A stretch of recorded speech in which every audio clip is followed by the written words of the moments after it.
সুতরাং সুন্নিরা যেটা মাদ্রাসা করবে, এই মাদ্রাসার নাম নুরানি না দিলেও নুরানি। এই মাদ্রাসাগুলোর নাম নুরানি না দিলেও নুরানি, কারণ সুন্নিদের সিনার মধ্যে রসুল পাক নূরের নবী সিনার মধ্যে আরাম করতেছেন, স্থান আছে। রসুল পাক আমাদের নবী নূর, এই আকীদা পোষণ করে সুন্নিরা। সুতরাং আহলুস সুন্নাত ওয়াল জামাত সুন্নিদের নবীও নূর, সুন্নিদের সমস্ত প্রতিষ্ঠান মসজিদ মাদ্রাসাও নূরানি, নাম ন দিলেও নূরানি। আর যারা নবীকে নূর মানে না, তারা নাম দিলেও নূরানি হবে না, এটা দুঃখবাজি হবে। এন নূরানি মাদ্রাসার কিল্লে হজ যায়, গুড়ো গুড়ো ফলে ফরজ যায় না, না এটা কোরআন পড়া যায়, কি পড়া যায়, যে নামাতে, তারা নামাতে কোরআন শরীফ নুন না, নামাতে আরো বড় করে হন না, কোরআন শরীফ নূর। কোরআন শরীফের মধ্যে আল্লাহ পাক রব্বুল আলামিন একটি আয়াতে বলেছেন, আন-নবিয়্যু আওলা বিল মুমিনিনা মিন আনফুসিহিম। আছে না কোরআন শরীফে বাবা, আন-নবিয়্যু এলা এলা কে তেরি মানে এখন তো ওনারা দেল ভালো লাগবে। আন-নবিয়্যু আওলা বিল মুমিনিনা মিন আনফুসিহিম। আন-নবী মানে রসুল পাক। আন-নবী মানে এখানে আন-নবীর মধ্যে এখানে আলিফ লাম আছে, একটা আলিফ লাম, তারপরে আন-নবী। এই আলিফ লাম এটাকে আহাদে খারিজি বলা হয়। এই আলিফ লামেরও একটা অর্থ আছে। এটাকে নবী মানে সব নবী না। আল্লাহ বলতেছেন যেই নবী না হলে কোনো কিছু হতো না, সেই মহান নবী। আলিফ লাম মানে সেই মহান নবী।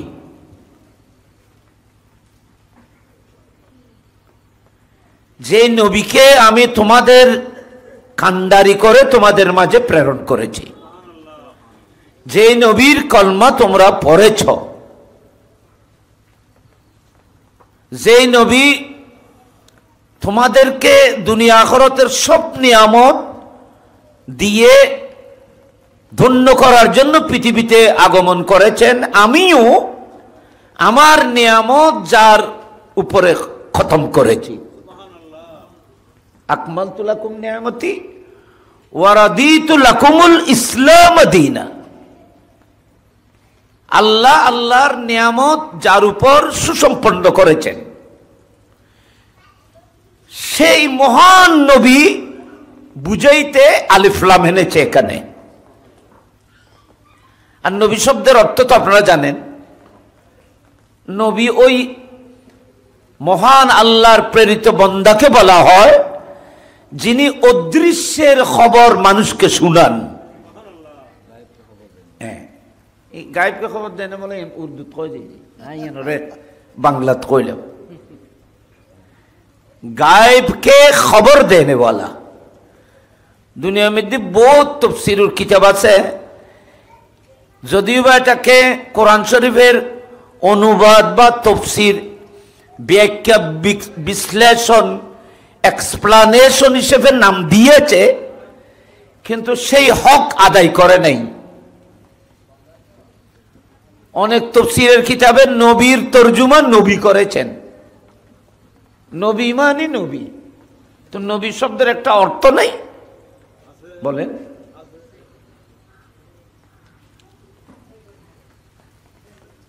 আমি যদি বলি একজন, যেখানে আমার ছোট ভাই এখানে বিসিএস ক্যাডার, একজন শিক্ষিত, একজন আপনাদের জন্য ভবিষ্যতে উনি আপনাদের জন্য অনেক বড় নিয়ামত। তো আমি যদি বলি উনি বিসিএস ক্যাডার, তো বিসিএস ক্যাডারের একটা তর্জুমা নেই। আমি যদি বলি বিসিএস ক্যাডার, আপনিও বলেন বিসিএস ক্যাডার, তো বিসিএস ক্যাডারের একটা অর্থ আছে, এটা বুঝার মতো একটা জিনিস তো আছে। আমি যদি বলি উনি মুহাদ্দিস, তো আপনি যদি বলেন হুজুর এটা মুহাদ্দিস, তো আপনি মুহাদ্দিসের অর্থ বলবেন না কি? মুহাদ্দিস মানে কি? মুহাদ্দিসের একটা অর্থ নেই, মুহাদ্দিস তো কারোর নাম নয়, এটা একটা গুণের একটা উপাধি, এটা একটা অনুবাদ আছে। তো রসুল নবীকে যদি নবী অনুবাদ করা হয় তো এটা তো অনুবাদ হলো না, এটা তো হুবহু হলো। এটা হলো অনুবাদ, এটা হলো হুবহু, অনুবাদ হলো না। সেজন্য আলা হযরত আজিমুল বরকত আকায়ে নেয়ামত হযরতে ইমাম আহমদ রাজা রাদিয়াল্লাহু তাআলা আনহু উনিও কোরআন শরীফের একটি অনুবাদ গ্রন্থ উনি কোরআন শরীফে লিখেছেন। এটাকে তরজমায়ে আলা হযরত বলা হয়, কনজুল ইমান। কি ইমান? ইবে এখন বাংলোই অনাইবে লাইব্রেরি তুমি কিনতে নেবেন, বাংলোই। এই কনজুল ইমানে বলেছেন ইয়া আইয়ুহান নবী, মানে হে নবী। হে নবী হলি তো আল্লাহও নবী কইও না, নবী কইলেন যে না, তরজমা তো নয়। সেজন্য ওই কিতাবের মধ্যে অনুবাদ করা হয়েছে এইভাবে, হে গায়েবকে খবর দেনে ওয়ালা, অদৃশ্যের অজানা বস্তু সম্পর্কে যিনি মানুষকে অবহিত করেন ওনাকে বলা হয় নবী। ওনাকে বলা হয় কি? কথা বুঝতেছি না, কথা বুঝছো না? না বুঝো। নামাজি মানি মুসল্লি, আরবি মিডিয়াম বলো মুসল্লি। মুসল্লির একটা মানে নেই, হজিবে মুসল্লি। তো মুসল্লির মানে কি? যিনি নামাজ পড়ে। যদি হয় যে ইবে হওয়া মুসল্লি কিন্তু কোনোদিন নোয়ান্ন পড়ে, তো নোয়ান্ন বললিবে মুসল্লি কেন হইব? আর মুসল্লি হয় যে তো এবারে জিবে নামাজ পড়ে। ইবে সদর হজিব বেচা কিনে ন জানে, বেচা কিনে ন জানিলে সদর কেন হইব? সদর হয় যে তো এবারে জিবে বেচা কিনে জানে, ইবেরে না সদর কয়। মুহাদ্দিস কয় যে এবারে জিবে হাদিস বয়ান করে। তো অন যদি কোনো কি রকম তো ইবে মুহাদ্দিস কিন্তু ইবে হাদিস ন জানে, তো অন কয় বন্ধু কি রে হাদিস ন জানিলে মুহাদ্দিস কেন হইব? আর মুহাদ্দিস হলে ইবে হাদিস ন জানিব কেন? কথা ফেসর কথা ইন্ন বুঝলে কোরআন হাদিস বুঝতে কষ্ট।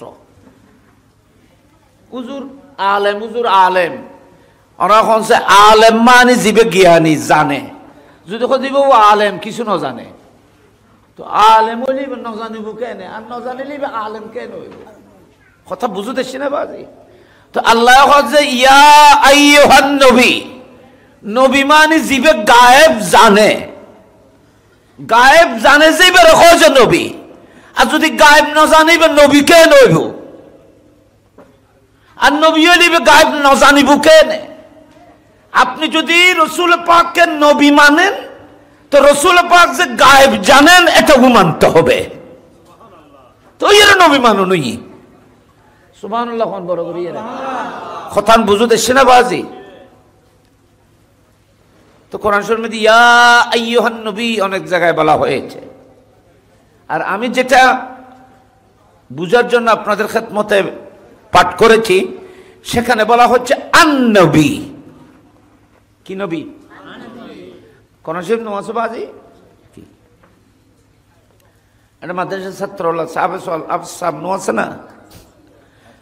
আচ্ছা, নুরানি মাদ্রাসা ইয়ে খদ্দুর পর্যন্ত ফরজ দিয়া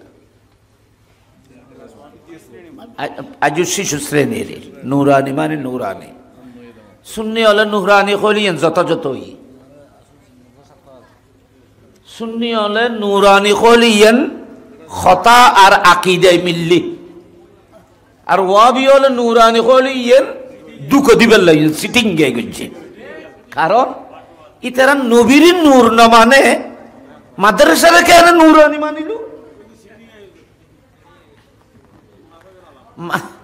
মাদ্রাসা বান্ধি যে ইটে সেমিট দিয়ে রে বদ্দা ঠন দিয়ে রে ফাক্কা দিয়ে রে তুই নুরানি ইয়ে কি তুই তারা করবো আর ডেবাল ফাক্কা ইট দি বান্ধি দিয়ে নুরানি ন হয় তো খারে কই তো নুরানি হয়তো এটা কোরআন পড়া যায় যে নুরানি খোঁজি, তো কোরআন পড়া গেলি করিয়েন যদি নুরানি হয়, কোরআন যাচ্ছি নেত না জ্বলে ইবে নুরন্য পারে।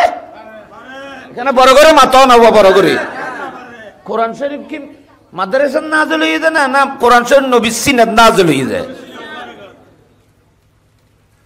তো গরমের দি বাঁশ দি বান্ধেও যায়, ইট সিমেন্ট দি বান্ধেও যায়, গরিয়ান যদি নুরানি হয় কোরআন পড়া যায় যে।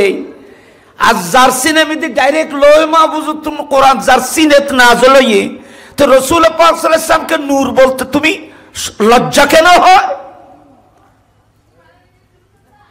কোরআন শরীফ ফারুরুত না জ্বলিয়ে না, না নবীর সিনেত না জ্বলিয়ে যায়। রসুল পাক সাল্লাল্লাহু আলাইহি ওয়াসাল্লাম নূর।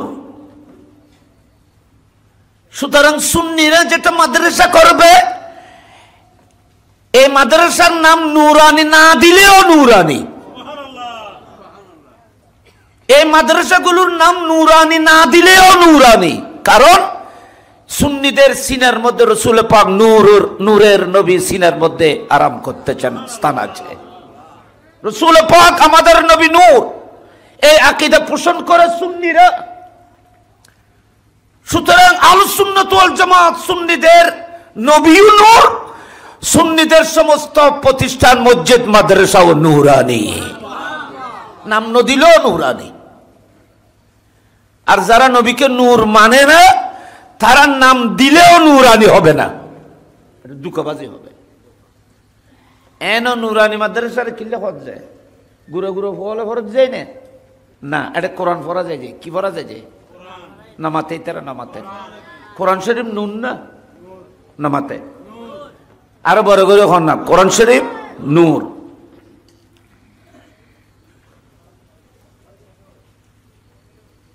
কোরআন শরীফে আল্লাহ বলেছেন নূরাম মুবিনা। কোরআন শরীফে আল্লাহ পাক কোরআনকে বলেছেন নূরাম মুবিনা, স্পষ্ট নূর কোরআন। আনা আর দেশের মধ্যে বহুত মানুষ ওরা দুঃখ দেয়, ওনারা এটা তো আর ভাই হই, এটা তো বেগুন সুন্নি এলাকা, কিন্তু বহুত জায়গা মধ্যে অনেক বাতেলরা অনেক সময় আর কথা বুঝি পেলে, মুরব্বী হলে বুঝি পেলে কেন আর বাসাত করছি। অনেক অনেক জায়গার মধ্যে বলা হয়, হয়তো রসুল যদি নূর হয়, তো রসুল যদি মাহফিলে আসেন তশরিফ আনেন, তাহলে লাইট চলে গেলে আঁধার কেন হয়? সব যুক্তি দিলেও তো চাইও। নবী যদি নূর হয়, তো রসুল পাক সাল্লাল্লাহু আলাইহি ওয়াসাল্লাম যদি মাহফিলে হাজির থাকেন, মসজিদের মধ্যে যদি রসুল পাক হাজির নাজির থাকেন, তো মাহফিল মজলিস মসজিদ লাইট না জ্বালাইলে অন্ধকার কেন হয়? এখানে তো রসুল পাক আছে, নূরের নবী, তো আলোকিত হয় না কেন? এলে করে এরম সুন্নি হলের বহুত মিসগাইড করে যাচ্ছে নাই কথা ফ্যাশন খেয়াল করছো। হয়তো নবী নূর, নবী কি নূর মানে আলো, তো নবী তাইলে আলোকিত তাইব, তখন আবার লাইটকে জ্বলন করে কথা খেয়াল করতে লিখো না। আবার লাইটকে জ্বালন করে, ইয়া লাইট আমরা জ্বালাই না, ন জ্বালন তো রসুল পাক আছে না নেই? আচ্ছা, তো লাইটকে জ্বালন ফেলল। আচ্ছা, ওনারা কেন কথা কই গুরমিককে আমরা বুঝি পেলে বাজি। আপনারা বলেন তো, আমাদের প্রত্যেকের কাঁধের উপরে ফেরেশতা আছে না নেই? এরা কি মাটির না নূরের? তো ফেরেশতারা নূরের ফেরেশতা আমাদের প্রত্যেকের কাঁধে কাঁধে আছে, তো সেরাক জ্বালাইতে হয় কেন? উত্তর একবারে খুব সহজে, একবারে ইজিলি। ফেরেশতাদেরকে তো আর মাটির বলা যাবে না, ফেরেশতারা কিসের তৈরি? তো আপনার প্রত্যেকটি মানুষের কাঁধের উপরে ফেরেশতা আছে না নাই? প্রত্যেক মানুষের কাঁধের উপরে দুইজন করে ফেরেশতা আছে। গতকাল আমার কাছে আমেরিকা ইউএস থেকে একজন ফোন করেছে, ওই আমার দর্শক ঘরতে এখানে। তা আমি বলেছি দুই কাঁধের উপর দুজন ফেরেশতা থাকে, মুনকির না কেরামান কাতিবিন। কেরামান কাতিবিন এটা দুটো ফেরেশতার নাম, ডানেও থাকে বামেও থাকে। ডানেরটা নেকি লিখতে থাকে, বামেরটা গুণে লেখে।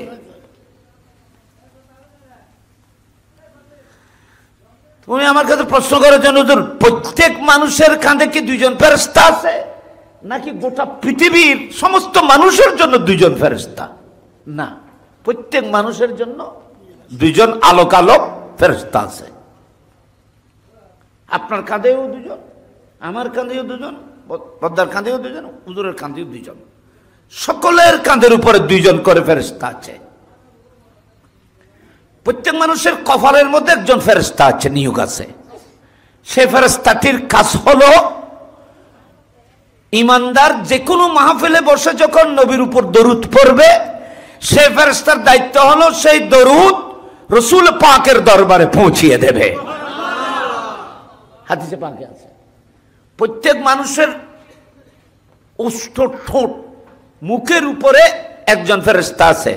মা ইয়ালফাযু মিন কওলিন ইল্লা লাদাইহি রাকীবুন আতীদ। তোমার মুখ থেকে, তোমার জবান থেকে যে শব্দগুলো বের হচ্ছে, প্রত্যেকটি শব্দকে সুরক্ষা করার জন্য একটা ফেরেশতা নিয়োগ করেছে। তুমি তোমার জীবনে যত কথা বলেছ, সত্য বলেছ, মিথ্যে বলেছ, হক বলেছ, না হক বলেছ, রং রাইট বলেছ, সমস্ত শব্দগুলোকে এই ফেরেশতা সংরক্ষণ করবে। কিয়ামতের ময়দানে আপনার জীবনের সমস্ত শব্দগুলো আল্লাহর কাছে পেশ করা হবে। কোরআন শরীফ বলতেছে, বাবা মা ইয়ালফিজু মিন কওলিন ইল্লা লাদাইহি রাকীবুন আতীদ। সেজন্য মুখে যেমন আসে তেমন বললে এখানে পার পেয়ে যাবেন, কিন্তু খেয়াল রাখবেন আপনার মুখ থেকে বের হওয়া সমস্ত শব্দগুলো সুরক্ষিত হয়ে যাচ্ছে, রেকর্ড হয়ে যাচ্ছে। ইয ইয়াতালাক্কাল মুতালাক্কিয়ানে আনিল ইয়ামিনে ওয়া আনিশ শিমালি কাঈদ, কোরআন শরীফের মধ্যে আছে। আবার কত অন্যদিকে চলে যাচ্ছে। আল্লাহ বলতেছেন, তোমাদের ডানে এবং বামে সব সময়, রাতে দিনে, চলাফেরায়, উঠা বসায় আমি দুইজন ফেরেশতা, একজন ডানে একজন বামে, দুইজন ফেরেশতা তোমাকে পাহারা দিচ্ছে। কোরআন শরীফ থেকে বলতেছি। ফতহুল কদির একটা কিতাব আছে, এখন উলামায়ে কেরাম জানেন, এটা হেদায়াত শরহ, আল্লামা ইবনুল হুমাম এই কিতাবটি লিখেছেন, 10 খণ্ড, অনেক বড় কিতাব। সে কিতাবের মধ্যে বলেছেন, একজন মানুষকে সুরক্ষা করার জন্য সে মানুষটির আগে পিছে, ডানে বামে কমপক্ষে 300 জন ফেরেশতা আল্লাহ পাক নিয়োগ দিয়েছেন। এই ফেরেশতা যদি আমরা দেখতে হবে, দেখা যাইতো সেখানে নাকশিদ এরে খল্য করে চলতো মানুষ, কিন্তু আর বর্ণনা করিবার মতো ন। এই দেখি যে আল্লাহর ওলিরা, আল্লাহর মাহবুব বান্দারা, এগুলো ওনারা অনুশীলন, এক্সারসাইজ করতে করতে, অনুশীলন করতে করতে রুহানিয়তের মধ্যে এমন মর্যাদায় পৌঁছে গেছে, এরা ফেরেশতাদেরকে দেখতে পেতেন। সেজন্য আল্লাহর ওলিরা একদম সোজা সোজা সরল পথে, আল্লাহর নিয়োজিত পথের মধ্যে তারা জীবন অতিবাহিত করেছিলেন। আমরা কে কে চলেছি, আর এই নদী যে তো ফেরেশতা খাঁদত আছে না নেই, সামনের পিছে আছে না নেই, ডানে বামে আয় কত 300 ফেরেশতা রাখেন। কোরআন শরীফ দ্বারা যে ফেরেশতাগুলোর কথা বলা হয়েছে এগুলো আমাদের সাথে আছে, কিন্তু মাগরিবের পর হলে সাগাসত কি বলে 2000 বাজার থেকে আপনাকে সাগাসর আসতে আপনাকে লাইটের প্রয়োজন হয় কেন? আপনার পাশে আগে পিছে তো কমপক্ষে 8 জন 6 জন ফেরেশতা সহি বিশুদ্ধ হাদিস এবং কোরআন দ্বারা প্রমাণিত আপনার সাথে ফেরেশতা আছে। তো এরা তো নূর, তারপরে অন্ধকার হয় কেন, আলো হয় না কেন? যদি নূর পাশে থাকলে আলো হওয়া যদি আবশ্যক হয়, তাহলে নয়তো ফেরেশতাদেরকে মানতে হবে, নয়তো ওদেরকে অস্বীকার করতে হবে। মানলে আলো ছাড়া মানতে হবে। আছে আলোকিত হয় না, আছে নূর মেনেছেন। তেমনি ভাবে রাসূল পাক সাল্লাল্লাহু আলাইহি ওয়াসাল্লাম নূর, আমার নবী থাকলেও অন্ধকার হয়। আমার নবী, এটা বুঝার জন্য একটা কঠিন জিনিস, এনে অনরারে সহজে বুঝাই এর মিসগাইড করি বেলা এদের হয়ে আমরা তাড়াতাড়ি ব্রেনিককে গিয়ে গই কি হয়তো নবী যদি নূর হয় তো নবী তাহলে তো আলোকিত নাছিল এন হইয়ের মানুষ কয় নবীদের তো নূর তাহলে তো আলোকিত নাছিল ইয়ান সহজে ওনারা মিসগাইড করেন গিয়ে কিন্তু এখন নবীজির নূর ইয়ান বুঝাইতে কষ্ট আমার এই বুঝতে কারা কষ্ট লাগ আইমিদার বাজিতারা সরনা আসুন সাই হনা খনসে কোরআনে খোঁজ যে আল্লাহ খোঁজ আল্লাহু নূরুস সামাওয়াতে আছে না বাজি ইমিদ বালা বালা আলেম আছে আল্লাহু নূরুস সামাওয়াতি ওয়াল আরদ আল্লাহ আসমান ও জমিনের নূর আল্লাহ আসমানেরও নূর জমিনেরও নূর তো আল্লাহ যদি আসমান এবং জমিনের নূর হয় তো সূর্য কেন লাগানো হলো কি রে আসমান আল্লাহ আসমানের কি নূর তাহলে আল্লাহর নূরে আসমান আলোকিত ঠিক না জমিনের মধ্যে আল্লাহ নূর তো আল্লাহর নূরে জমিনও আলোকিত তারপর সূর্যের কি প্রয়োজন আল্লাহ তো আছে আল্লাহ তো নূর তো আল্লাহর নূরে পৃথিবীতে আলোকিত হয় না কেন সেজন্য নূর দুই প্রকার একটা হলো নূরে হুকমি আর একটা হলো নূরে হিস্সি এগুলো বুঝতে হবে কিতাবের এগুলো বুঝতে হবে নূরে হিস্সি মানে আমরা যেগুলোকে আলো দেখতেছি এটাকে বলা হয় নূরে হিস্সি দেখা যাচ্ছে নূর আর কিছু নূর আছে এটা হুকমি হাকিকতান নূর কিন্তু এই পার্থিব নূরের প্রয়োজন হয় তখন অন্ধকার দূরীভূত হয় এগুলো কথা এখানে কঠিন কথা রাসূল পাক সাল্লাল্লাহু আলাইহি ওয়াসাল্লাম নূর আমার নবী থাকলেও অনেক সময় অন্ধকার হয় আবার আমার নবী থাকলেও অনেক সময় নবীর জিসমে পাকের নূরে অনেক সময় অন্ধকার আলোকিত হয় সেজন্য নবী হিস্সি নূরু হুকমি নূরু